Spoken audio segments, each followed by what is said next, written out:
So ganyan lang kadali ng kanyang brake pad.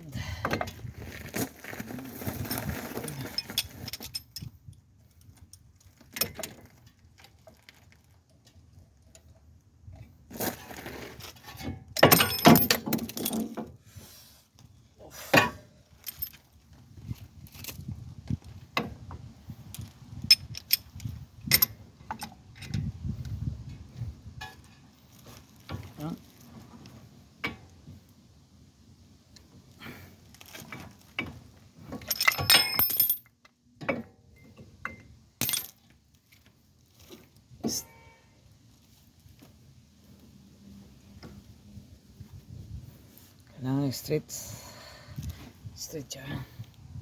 Okay. Back.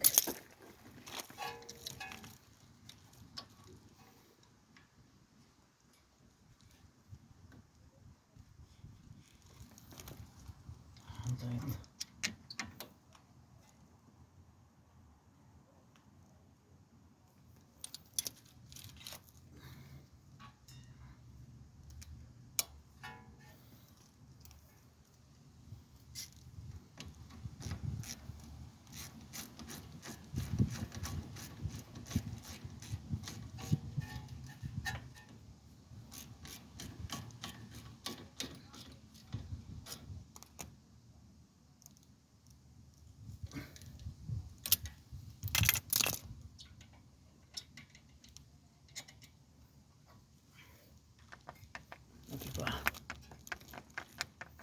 Yes.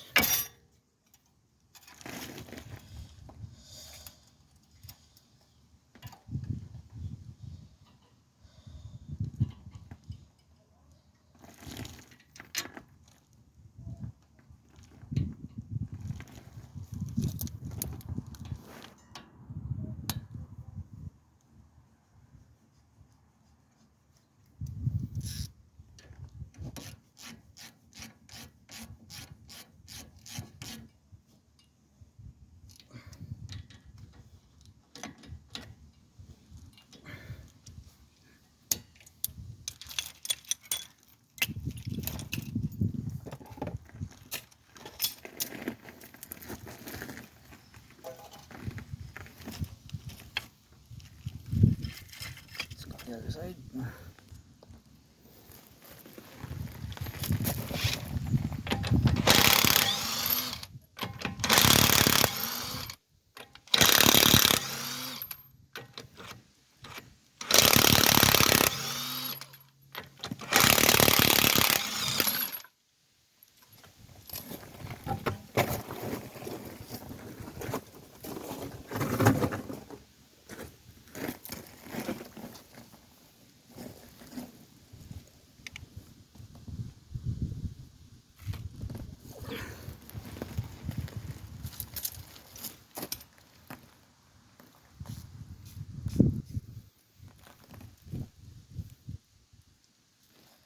Yan sa kabila.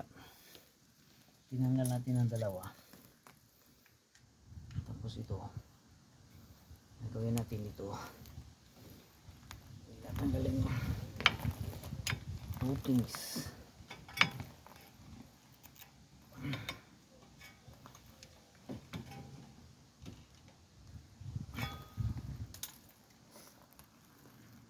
Ano?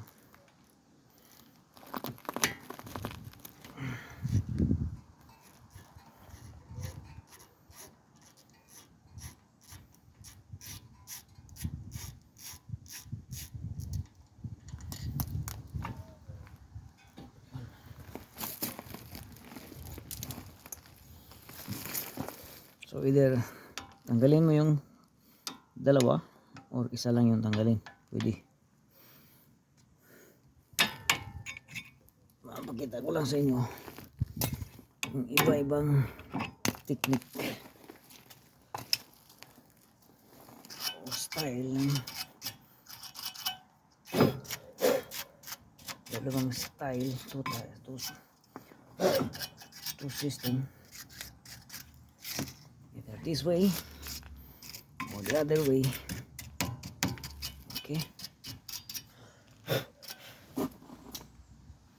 ito ayos pa, malambot pa yung kanyang slider.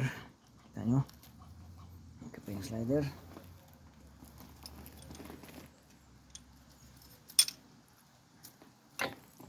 Tapos lang natin ito.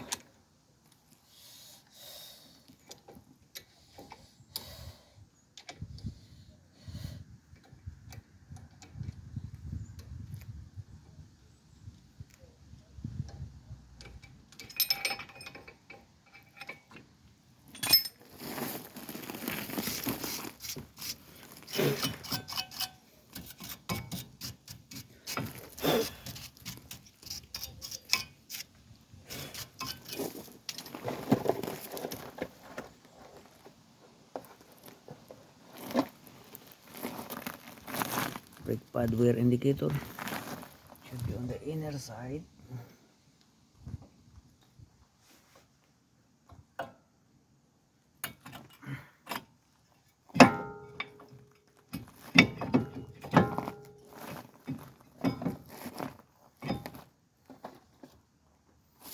So yung isa hindi nakabit yung kanyang ano no shim, tapos kakabit natin. Ito yan. Yan.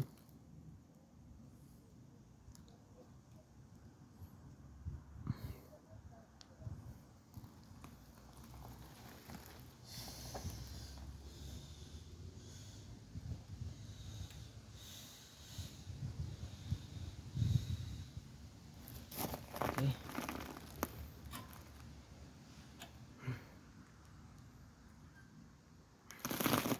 Double check niyo yung kanang inner shim kung meron siya.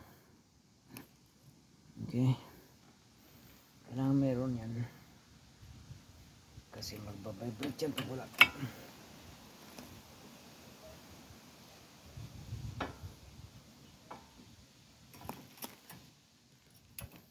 Check natin yung kabila.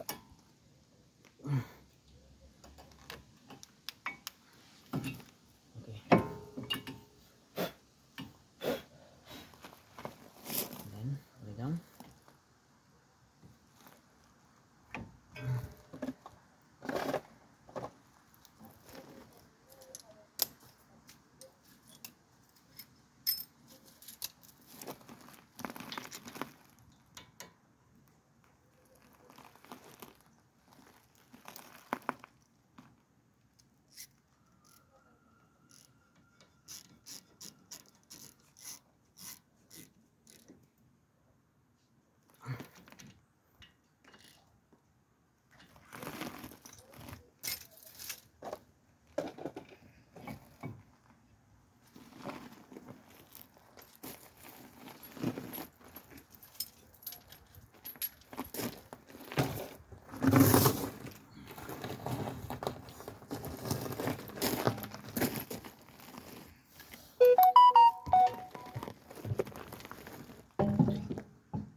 Torque this one pin.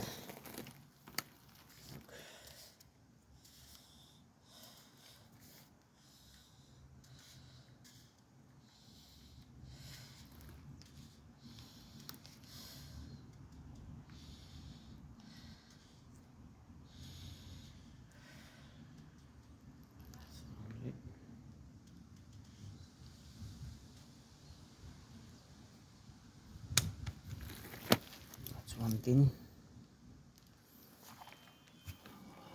look here.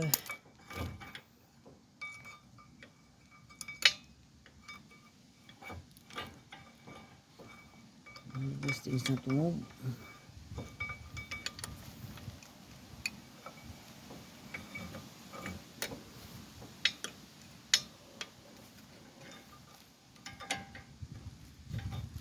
Ayan.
Check natin dito dahil meron siyang power indicator na iwan sa kabila, so kailangan may double check natin before natin kabit ang gulong.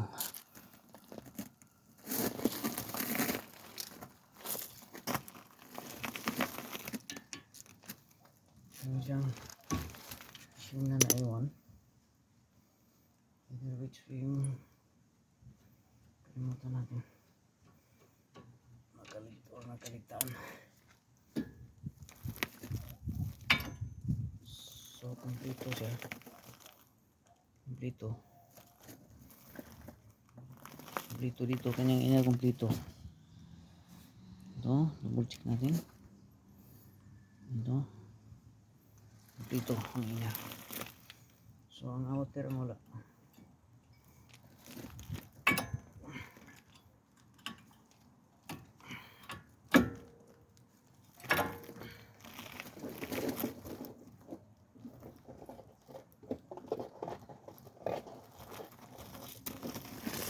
Missing, oh. Kakabit natin yung missing. Okay. Ayun. Pag wala kasi ito, iingay siya, vibration alat. Kung wala ito. Kibali shim kasi, oh. Shimming.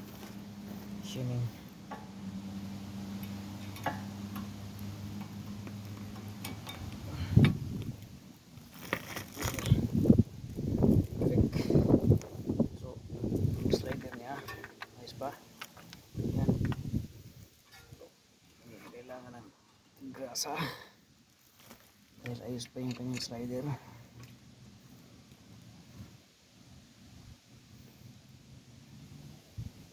Yung naiwan kasi na pinapakita ko sa inyo is importante yun dahil magkaroon siya ng vibration pagka hindi nakabit yun. Okay, check. Okay,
5 tons. Saka natin siya balutan.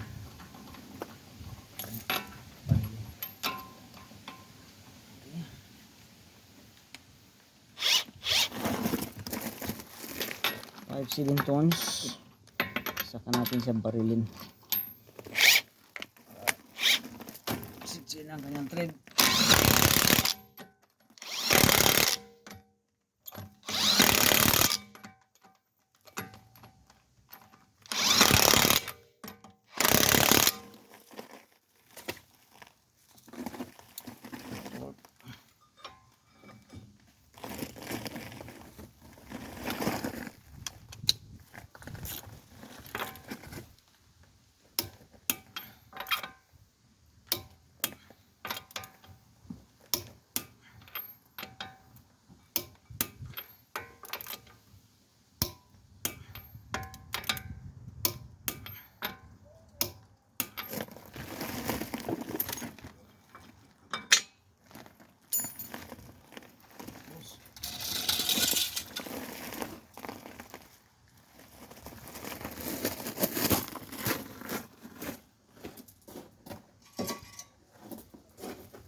CHR.